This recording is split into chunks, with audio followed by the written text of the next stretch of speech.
చంద్రబాబు నాయుడు గారికి ఎటువంటి ఇబ్బంది లేదు, బనకచెర్ల ప్రాజెక్టు వల్ల తెలంగాణ ప్రాంతానికి నష్టం లేదు అని పదే పదే నొక్కి చెప్పేటటువంటి ప్రయత్నం వారు చేయడం జరిగింది. ఇవాళ రెండు విషయాలు తెలంగాణ ప్రజలకు ఖచ్చితంగా తెలియాల్సినటువంటి అవసరం ఉన్నది. వారు రామానాయుడు గారు మాట్లాడుతూ ఇంకో మాట కూడా అన్నారు, కేసీఆర్ గారే ఒప్పుకున్నారు గోదావరి నది నీళ్లు ఆంధ్ర గవర్నమెంట్ తీసుకెళ్లడానికని. అయితే వీటన్నిటి మీద తెలంగాణ ప్రజలకు స్పష్టత ఇవ్వాల్సినటువంటి అవసరం ఉందని భావించి ఇవాళ మీడియా సమావేశం ఏర్పాటు చేయడం జరిగింది. ఆనాడు కేసీఆర్ గారు చెప్పింది ఒకటే మాట, వేస్ట్ గా సముద్రంలోకి పోతున్నటువంటి నీళ్లు రెండు తెలుగు రాష్ట్రాలు కూడా వాడుకోవాలి, వాటిని మన పొలాలకు మళ్లించుకోవాలని చెప్పింది.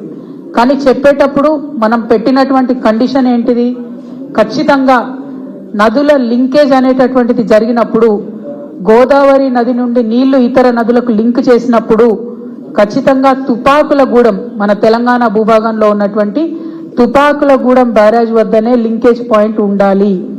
అది కాకుండా వేరే ఏ పాయింట్ ప్రపోజ్ చేసినా మేము ఒప్పుకోము అని కేసీఆర్ గారు చాలా స్పష్టంగా చెప్పినారు. జగన్మోహన్ రెడ్డి గారి ప్రభుత్వంలో కూడా లింకేజ్ పాయింట్ పోలవరం అని చెప్పి వారు చెప్పినప్పుడు ఆ ప్రతిపాదనను తిరస్కరించిండ్రు కేసీఆర్ గారు తప్పితే ఏనాడు కూడా ఆ ప్రతిపాదనను ఒప్పుకోలేదు.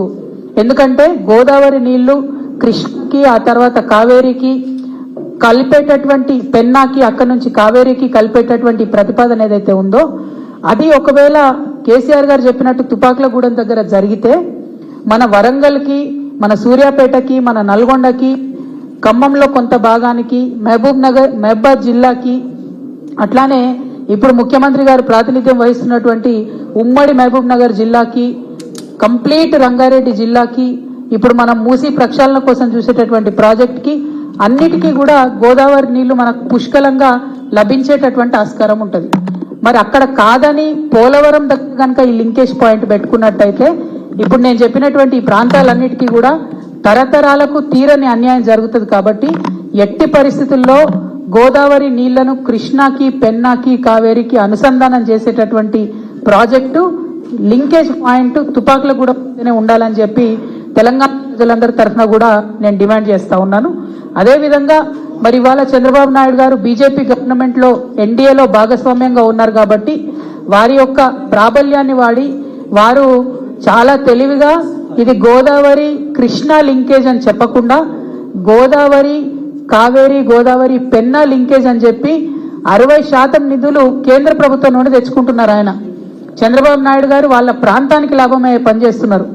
మన రేవంత్ రెడ్డి గారేమో ఫ్లైట్ మోడ్ సీఎంగా ఢిల్లీకి పోవడం రావడం తప్పితే కనీసం మరి కేంద్ర ప్రభుత్వం నుంచి ఎట్లా నిధులు చేపట్టాలి, ఎట్లా తీసుకురావాలి, ఎట్లా తుపాకులగూడెం దగ్గరికి మార్చుకోవాలి ఈ పాయింట్ అని మాట్లాడతలేరు. ఇంతవరకు ఉత్తమ్ కుమార్ రెడ్డి గారు 1-2 లెక్కలు రాసిండ్రు కానీ ఎందుకు రేవంత్ రెడ్డి గారు మాట్లాడతలేరు?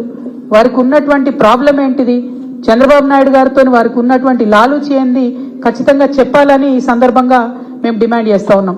మొన్న జూన్ 2 నాడు ప్రీ ఫీజిబిలిటీ రిపోర్ట్